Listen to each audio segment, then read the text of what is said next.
Welcome back, fire starters, to another episode. I have my friend here, Debra Burns, and we are going to dive into it. She was actually born in Rochester, New York. I know I say that funky because I'm a Texan, but she was raised in Central Florida. She graduated from UCF and served with Cru, ministering to teenagers and college students internationally for 10 years. That is a ministry for sure. In 2018, she launched Bloom with Deb, a YouTube channel. We're going to dig some more into that. She is a John Maxwell team certified coach, speaker, and trainer. She is the author of 4 books, hosts the Living with Cancer podcast, and leads 2 cancer support groups for 2 organizations, Inheritance of Hope and Isla nonprofit. She has been married to Steve Burns for 19 years. They have no kids or pets, because Steve is allergic to both. And I absolutely love that. I love it. So I want to dig into it with you, Debra. Thank you, first of all, for being a fire starter, being an igniter. And we're going to dive into that first question that I love to ask. We know that the Lord calls us forward. He has work that he has made for us before we even were born. And he calls us out of the boat to do that work. So I would love for you to tell us about a time, the first time, a most recent time of when he called you to do that. And you're like, whoa, here we go. Wow. I think he continually calls us in every season of life. For me, it began at the age of 22 when I was at UCF. Campus Crusade for Christ, now known as Cru, had just moved their headquarters to Orlando, Florida. And it was there that Karen and Gretchen shared the gospel with me, and I turned my life around for the Lord. And the first calling was to help high school students. I really wanted to help younger people know what I wish I knew growing up. So I jumped on board with high school ministry with Cru in Central Florida, which led to training staff and leading college students to do high school ministry. And one of those college students was Angela Griffith, who was on your podcast a few weeks ago. Yes. She was one of my students. She's amazing. Back in the day. I know. I'm so proud of her. One of the things God did in our lives is I would walk around this place called Crane's Roost, a man-made lake in Central Florida. And I remember jogging and a guy running up behind me, and he was like, I was trying to reach you. I was trying to catch up to you, and now I did. And then I'm like, way to go. I go, just go at your own pace. And then he kept going and went on. And it wasn't a pickup line or anything, but what the Lord showed me was we're running a race, and we want students to come up alongside us and do the race with us and surpass us and do even greater things. So to know Angela's story, to know her when she was a new Christian, I mean, I had her up on a panel with other college students speaking to girls about sexual purity. And it's so funny to see here we are 30 years later, and she's passionately doing a great work in a new concept, new generation. She has a great message that I totally believe in. And I'm just so proud of what she's done. And that's just a glimpse of 30 years ago. But then, so since then, God has called me to work at a crisis pregnancy center for 7 years. He's called me to marriage. Marriage is a calling. Yes. Amen. And then it gradually became my passion while working at a church, continued to grow for students on public school campuses. You know, I just really wanted to reach out to kids that were not going to step foot in church. That has always been my passion, is the outsiders. And more and more, that's becoming more important in life right now as they all go back to school this week. Yes. But I just loved working with students, and then it just, as I got older, my ministry got older. So now I'm mentoring 20-somethings who are newly married, and they're blooming. And so what happened in 2018 is I started Bloom with Deb. It stands for Biblically Living Out Our Mission. Ooh. And I just noticed doing student ministry and college ministry how young girls were like, I want to serve God, but I don't know where. Do I have to marry a pastor? Do I have to be a missionary in Timbuktu? What are my options? And they just didn't see a lot of options out there, and I couldn't blame them. And so I wanted to give young women a platform to share their journey, to share their stories, their testimonies. So I started the New Creation Celebration Conference, did that in Orlando several years ago. But what really helped was the internet, using YouTube as a platform to reach people all over the country that could come on and do interviews like this. We got to showcase a variety of ways to serve God. You don't always, your ministry is in your home when you're raising your kids. Your ministry is at the hospital if you're a nurse. Your ministry is at school if you're a teacher. So you can see ministry is not a 9-to-5 job. It's truly a lifestyle. And that's the mission of Bloom, which led to writing the book, Learning to Bloom, which was transpired after starting a group around my dining room table of the young girls that I had mentored in high school were back from college, and they didn't know where they belong, and they needed to own their faith, and they were wrestling with different things in life. And I was just being a student and taking notes and learning from this new generation. What is it like out there with dating and love, and how do you overcome regrets or shame? And that's what this book is all about. Then when 2020 hit, I got to lead groups over Zoom from Indiana to Jacksonville to just women all over the country. We had different groups. So we had 20-year-olds and we had the older groups, and they both loved the book. It was just a manuscript at this time. And it was just a great, they call it a beta group because it's like testing what you wrote. And then after each chapter, questions that you can discuss in a, book club kind of setting. And it was just a lot of fun. So that was how I spent 2020, was fine-tuning Learning to Bloom. And then in 2021, the other book I was finishing was Shaken. This is probably backwards, but Shaken, What's Next When Your Parents Are Splitting Up? This was that was my first book. And it, again, came out of ministry. I haven't been divorced. My parents haven't been divorced. But I noticed these students that I'd been working with were devastated from their parents splitting up. And they didn't want to get married because they're afraid of divorce. So, and when parents are going through divorce, they're in a crisis mode, and they're trying to survive themselves. Yeah. And it's so hard when you have kids and the kids don't know how to communicate how they're feeling, and they're acting out in other ways, and it's just a mess. So I wanted to create something for the teens to have support, to work on their emotions, their communication skills, and practical things, but also end on a positive message of what is love and dating? What's it all about? How do we do it well? What's the purpose of marriage? Why do we have to have a piece of paper? What does it all mean? And so it kind of ends on a positive note to give students hope and direction and answers. So that's another passion of mine.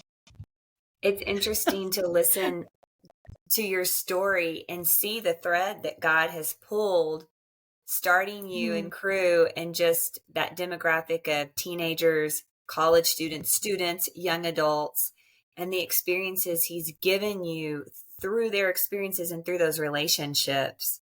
I'm curious though, ministry is not easy, and you have been in it, and I know you've opened the doors to other aspects of work where you can do ministry, but ministry is very, very hard. And so I'm curious what those initial challenges were that you faced when you decided to go into Crew and be part of that. And maybe there weren't. Maybe it was smooth sailing. No, coming from a Catholic background, it was very hard for my family to understand what a full-time missionary does and how we raise money why we raise money. We're inviting partners to contribute to a nonprofit to enable us to do ministry on the front lines. And some people get that, some people don't, and it's okay. And it's just, that was one of the challenges in the beginning. For me, communication skills in my 20s were lacking, in the sense of, I was speaking up front, I was leading conferences and mission teams and doing the work, but it was the interpersonal communications when you write a note to a student, and this was a big mistake. And I mentioned how the enemy was attacking her and causing this and this, and the parent and the child totally did not understand where I was coming from. And I didn't know theologically, some believe in the enemy and some don't. And it was like, so it was what could have been a pebble became this huge mountain in the way of communicating. I learned not to write notes anymore because there's so many misunderstandings. That is funny. I'm glad you shared that story. I would have never So thought about that. And I am also, I was raised Catholic as well. So that's interesting that we have that in common. Whenever you started, was that your first job, like post college? You went straight into crew? No, I worked 6 years during college and high school at a public library. I was actually, I used to put books away, and then I was promoted to like front desk clerk, and I got to check out books. Yeah, 6 years. So, okay, so you mentioned you talked to your parents and said, okay, I'm going to be a missionary. I'm going into full-time missions. There had to be, like, I would think that they would have spoken like logic into you. Like, wait a minute, you just got this college degree. You're not going to make a lot of money. Was there any fear of having just financial needs being met? And is this wise or foolish? Did you ever struggle with that? Or was it 100% I'm living in faith and I know God's with me? Oh my gosh. I think that is part of the grace of God that's carried me through my life. Luckily, I was living with them, so they got to see the evidence of my faith. I was a nanny. I was going to church. So I was paying rent, like $100 a month or something. I don't know. But they did their best to allow me to go through this. And it was 2 years to raise support, because at that time they wanted us to we had to cover our medical expenses and things like that. And so it took me 2 years because I didn't really know a whole lot of Christians. And it was a lot of referrals. I didn't have family and friends to go to. So it took a long time, but it helped my growth, my perseverance, my maturity. So it was a hard season, but I look back on it fondly because they were very supportive and very understanding. Isn't that interesting that it's those challenging seasons, we look back on them and we're like, that was good. That sanctification process was good. But in the moment, it doesn't feel, I've gone through a few of those in my life. And in the moment, it is very not good. It's, it's challenging. So I know there were sacrifices you made then, but even through your journey up to today, I would love for you to share with the listeners any of the sacrifice you've had to make to follow this path of obedience. Yeah, there are some times. So it was very interesting. When we moved to Jacksonville, I rejoined Crew. And for 2 or 3 years, I really enjoyed, again, being on the public school campus, leading Bible studies, substitute teaching. Then our church hired me as the student ministry director. And this was 10 years ago or so, or more. But anyway, I don't know what year. Anyways, the working at a church was, I think, very challenging. A lot of different things happened, a lot of aspects to it I can't get into. But I think surrendering your dreams when you have ideas at 22 and 32 and 42, like every decade, I have these big dreams and vision, and they never seem to pan out. I never have the freedom to fully do what I want to do. And looking back on it, I wasn't frustrated at the time, but looking back, I see how much I sacrificed in order to make people happy and fulfill their dream. Does that make Oh, sense? yes. Yes, it does. Yeah, I put my dream on hold to help fulfill other people's dreams. Okay. Oh, go ahead. Go ahead. No, I'm just realizing this as we're sharing. Well, and that makes me ask this question. How do you discern God's voice from your own voice? Mm. Because I could see myself going, well, Lord, I serve others and I know this person has this dream.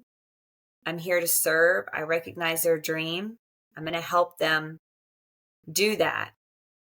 Is that working in our own discernment? Is that following God's call? Is it not? How do you discern God's call from your own voice or your own thoughts? I measure God's voice in 3 ways. Is it lined up with the Word of God? Mm. Does it give me peace? And I seek godly counsel. So I don't listen to my own voice.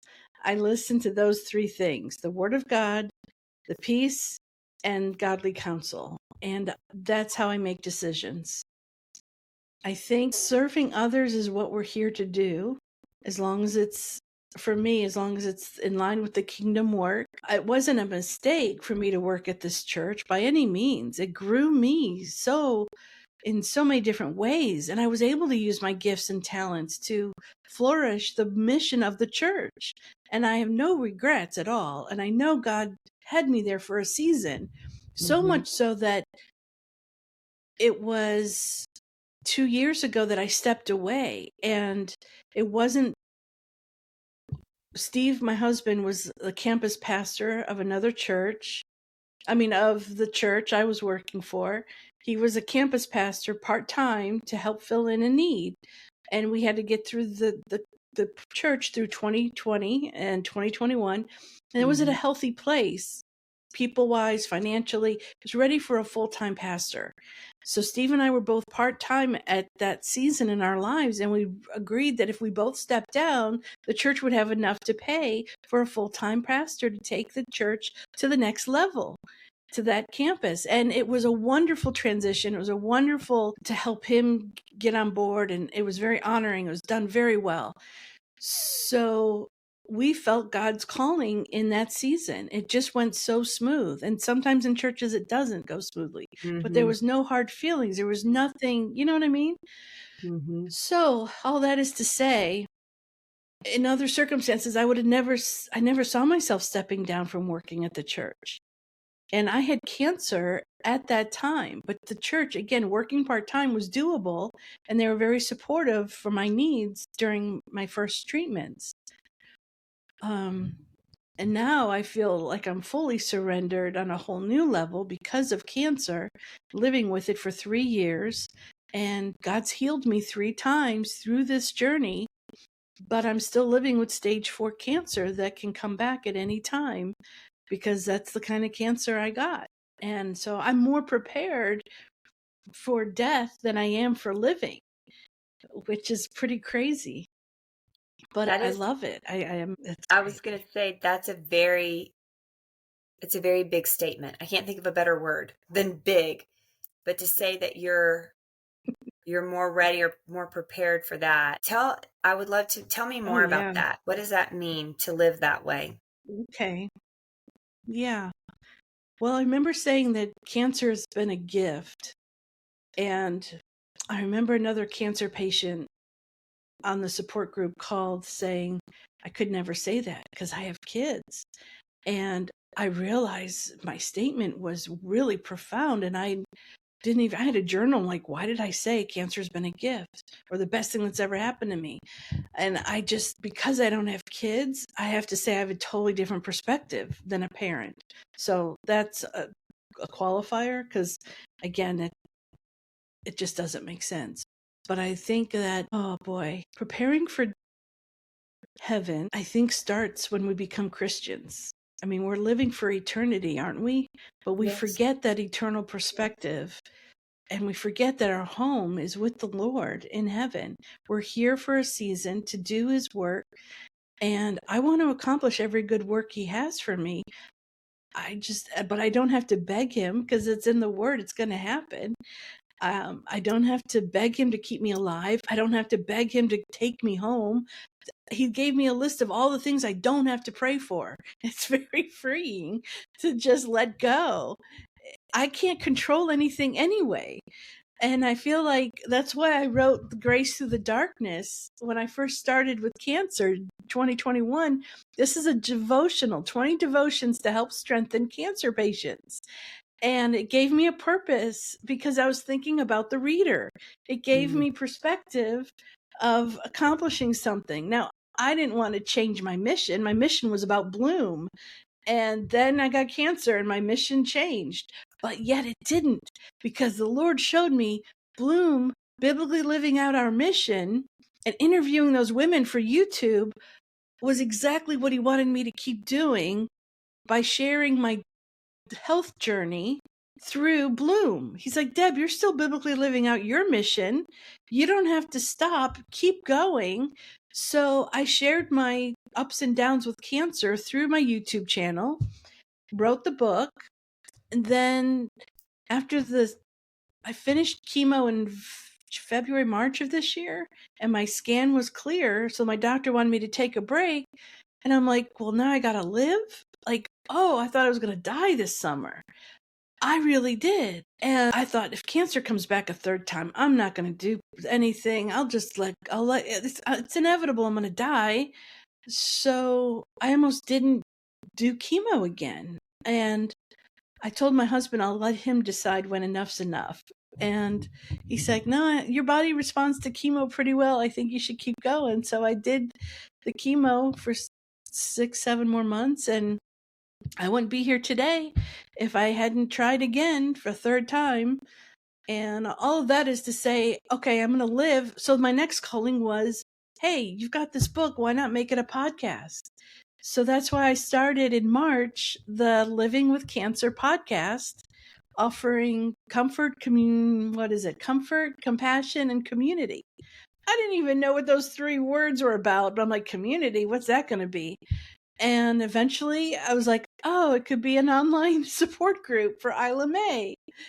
So Isla May is my friend Heather's ministry.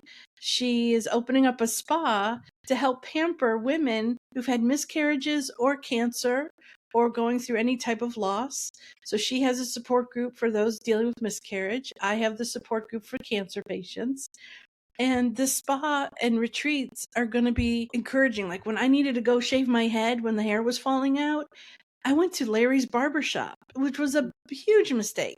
The lady working there was so fast and rough and hard. Like my face was like, oh, it's on YouTube. It was an awful experience. You need compassion and loving care, and you want to feel beautiful. And so that's what Isla May Spa is going to be, is a place for women to feel beautiful, get pampered, start to take care of themselves again, feel God's love. I mean, it's getting renovated right now. So it's going to be opening in a few months. So I can't wait to kick off Isla May. Is that going to be in Florida? In Jacksonville, yes. Okay. So there's an Isla May Spa, and then there's Isla May, the nonprofit that does the ministry side of things. But the spa is going to be where you can like scholarship somebody and let them go get pampered and treat them to a massage or a facial or hairdo or makeup, nails. Oh, I can't wait to work there. That is such a good idea. You got to meet Heather. I'm going to hook you up. Yeah, I do need to meet her. She's a fire starter too. Yeah. Yeah. Her story is incredible. Well, and so are you. I'm wondering, what advice would you give somebody who feels God's call to step forward, to start a spa or to start a mission or to write a book, but they're scared? What would you say to them? Yeah, pray, get godly counsel, find somebody who else is doing it and learn from them. Like, don't try to go it alone. Come alongside somebody else that's doing what you want to be doing. That way you can learn from all their mistakes. I mean, that's what we're all about is, again, pouring into the next generation Mm-hmm. is so important. And no matter how old you are, young or old, there's already somebody out there doing what you want to do. They might be older, they might be younger, but if you're teachable and hungry and you create that environment you talked about in your last podcast, you know, you got to create that environment for you to grow. And it's up to you. You know, there's writing groups. I went to Toastmasters as I was writing books because I wanted to work on my speaking skills. So you got to look at the big picture of where you want to be and what does God want you to do to learn how to be there, how to become that person. You know, I just had lunch with a friend I haven't seen in 5 years. And Oh, it was interesting seeing her reaction of who I am now and who I was 5 years ago, before books, before cancer. Like, it, it was really eye-opening to see how much God has been at work. yeah. We don't always see it until somebody reflects it back to us. Mm, So even if you're in the preparation phase, even if you're in the waiting phase, I'm telling you, he's working. He he's setting you up, man. He's this cancer isn't going to be my final story. You know what I mean? The fact that I've been here 3 more years is crazy. So, whether it's 3 more weeks, months, or years, I'm going to make the best of it, and we're going to keep going and do whatever God calls me to do. I'm more fearless now than ever. So, the he's scared. he should He's be. scared. He should be. How do you, I want to answer, have you answer two more questions. How do you balance your personal life and your commitment to God's calling? Wow. Well, like I said before, I learned in ministry, it's not 9 to 5. What I Mm-hmm. loved about Crew is they gave women a wives' day. Like Friday was their day off to do laundry, run errands, and then focus the weekend on the family and the kids and the husband and the whatever. Now I was single during the time, so I didn't get a wives' day, but that concept really stuck with me. Another thing they taught us was one day a month is a day with the Lord. You don't do laundry, you don't do errands, you don't use your phone, you don't do ministry. It's just you and God for a whole day. And my trainer, her name was Debbie all at the time. Debbie, we used to sneak, this is in Orlando, we used to sneak into Disney hotels and use their like lobby or their pool area. Again, this is in the 90s when they weren't very high security. But we would go to these exotic places and have the best day with the Lord separately, and then we'd come together and go home. But I just, you know, you got to take that day with the Lord at least once a month, whether it's going to the beach or a hotel and having a day. You just have to carve it out. I mean, I know we do our daily stuff, but what would it look like if you took a weekend once a year or once a quarter, you know, Mm-hmm. with your spouse to plan for the future, or alone to plan for your future? I think it's those times that we separate ourselves is so beneficial. But on the day to day, honestly, my life is ministry. Mm-hmm. Whether it's writing, preparing the podcast, writing the next book, spending time with a friend, it's all ministry. It's all, I mean, he's with us, he's in us. So I don't see a separation. I learned after, when you close your Bible from a quiet time in the morning, it's not really closed. Like, you know what I mean? Like, it's not over. He goes with you throughout the whole day anyway. So why separate these times out and measure it? It's just your lifestyle at this point. I love how you say that. I've never thought about that, but it's so true. I meet the Lord first thing every morning. I don't allow myself, no one else gets to speak to me, including me, until God has spoken to me. It just works Wow. better that way. But you're Mm. right. I may close my Bible, but He is with me, and I take Him. I mean, in everything that I do, I'm constantly saying, Lord, show me what I need to know. And, with 4 kids and 4 pets, Mm. just every moment with each person. And I have a 5-year-old all the way up to a 15-year-old. So it's strangely enough, the 5-year-old and 15-year-old are very similar conversations sometimes.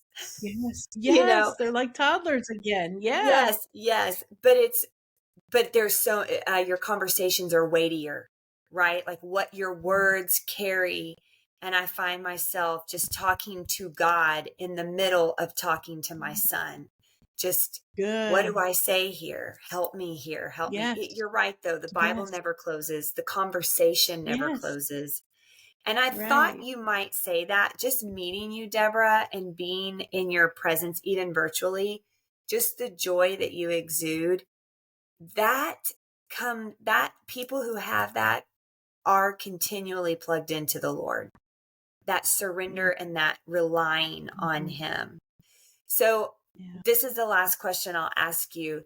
If you could go back in time to the younger you, maybe right before you started crew, what would you say to her? What encouragement would you speak into her? And answer that in regards to your speaking life into someone who's younger or about to Mm, start a different stage of their life. What would you say? so much. Don't sweat the small stuff. I know that's such a cliche, but in every generation, I'm amazed at how people struggle with self-worth and Mm-hmm. how they struggle with receiving God's love. It is the message that goes out all the time in every sermon or every book. There's nothing new under the sun. But why is it so hard for people to receive God's love? And I just wish it didn't have to come from having the right boyfriend or enough boyfriends. It doesn't come from your husband or his paycheck or the quality of your kids, or quantity of your kids. The love is so, you are worthy no matter if you're able to have kids or not. It was interesting last year when I had a hysterectomy, I was grieving. Even though I'd come to terms with not having kids, I had to grieve that's permanently for sure. And it just drew me to help in the nursery and help daycare for kids who were being homeschooled. Um, I was watching, 5-year 3 and 4-year-olds, 6 of them that were under the age of school for a Oh, homeschool group. Like, I oh. found kids that I could play with. So that cured me of my depression. Um, I run Yes. towards them. So yeah, that got me out of the funk. But I just have to say again to my younger self or to someone young out there, I don't know, just do whatever it takes to figure out how lovable you are just as you are, unconditionally. No matter what baggage is in your past, no matter how your parents loved you, please get help and get over it and be who God created you to be. Don't let your past hinder you from becoming all that God wants you to be. There's so much more out there. I know, I wish I had an easy formula. We all have to go through life. We all have to go through junk. But I just really want you to feel loved and appreciated and Yeah. fearless. Yes. A daughter of the High King and fiercely loved by him and connected to him and living in his strength. Deborah, you are a joy. I said it, already, and it comes through. I'm so thankful that you took time to be here today and to speak this truth in your story to the listeners. I cannot believe that anybody would hear this episode and not feel ignited or encouraged. And if anything else, if they're not encouraged to dig into why they do suffer with a feeling of not being worthy. And that is something I just did a podcast with a friend and we talked about that worthiness. It is such a struggle and we both were perplexed by it. Why so many women, I'm sure men struggle with it too, but I speak with women and so it just amazes me that so many struggle with it. And yet God is so clear in his word repeatedly of how much he loves us, just in creation that he would create us, you know? So thank you Mhm. for sharing that. and sharing your story. I really just want to say thank you for obediently following the Lord, for living out your faith in action and being who you are, because I'm sure it has brought much goodness to your life. But what I hear in your testimony is it glorifies God. It just shows how good He is and how loving He is. But also, I cannot even imagine the countless humans who have experienced breakthrough and intimacy with the Lord because of the way that you live your life. So thank you for that. Thank you. Thanks for the opportunity. It was great to meet you too. I love what you're doing. Thank you. Well, okay, so I know that my listeners are going to want to connect with you, and I'll put this in the show notes, but go ahead and tell them, where can they find you, connect with you, get your books, the podcast, all of it. Yeah. The books are on Amazon. And there's even a fourth one. The funny thing is, it's all about going through challenges. So I wrote a children's book too. Oh we have one for women of all ages. We've got the divorce book for teens. We've got the cancer book. And this is about a little girl trying to cheer up her single mom. And it was precious. And the illustrations are amazing from my friend's 19-year-old daughter. So that was a fun project last summer. So, anyways, yes, they're all on Amazon. And Living with Cancer is a podcast. It's on all the platforms from Spotify to iTunes, the whole gamut. And I have a website called debraburns.net. So that's easy to. And I have a blog that you can follow through the debraburns.net. Okay, perfect. And then the other podcasts name. Bloom Just one. with Living with Cancer. Oh, the YouTube channel. That's Bloom with Deb. Yeah, I forgot about that. The channel. Yes. Yeah, I want people to be able to go and listen to those stories. So I'll put all of that in the show notes.